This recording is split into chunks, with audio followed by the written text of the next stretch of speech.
Assalamualaikum warahmatullahi wabarakatuh. Halo semuanya, apa kabar? Mudah-mudahan kabarnya baik ya. Dan mudah-mudahan selalu senantiasa dalam lindungan Tuhan Yang Maha Esa.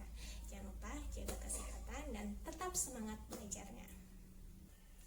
Pada kesempatan kali ini, Ibu akan menjawab beberapa pertanyaan yang sudah teman-teman tanyakan lewat Google Classroom. Nah, sebelum Ibu jawab pertanyaannya, ada baiknya siapkan dulu alat tulis dan catat poin-poin penting yang Ibu sampaikan. Pertanyaan pertama datangnya dari kelas 10 MIPA 5 dari Ataya Sabina Pebiola. Pebiola menanyakan, siapakah tokoh yang mencetuskan kekuasaan legislatif, eksekutif, dan yudikatif?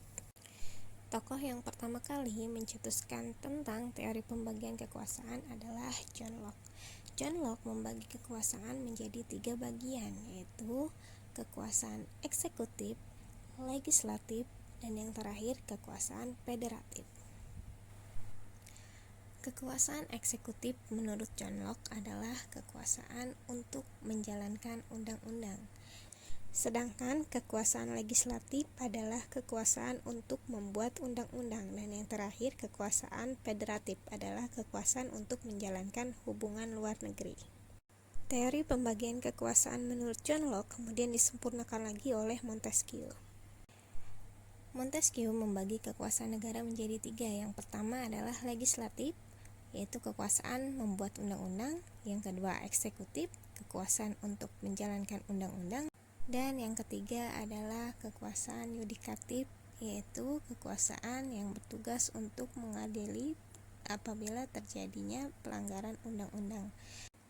Teori pembagian kekuasaan menurut Montesquieu disebut juga dengan teori trias politica.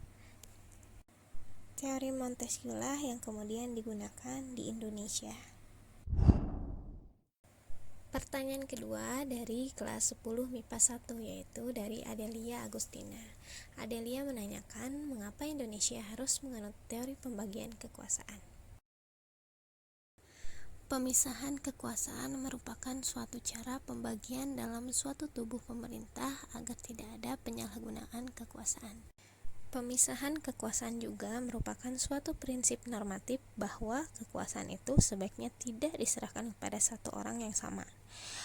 Untuk mencegah terjadinya penyalahgunaan kekuasaan, maka sebaiknya kekuasaan itu dibagi-bagi ke dalam beberapa lembaga, seperti yang sudah diterapkan di negara Indonesia.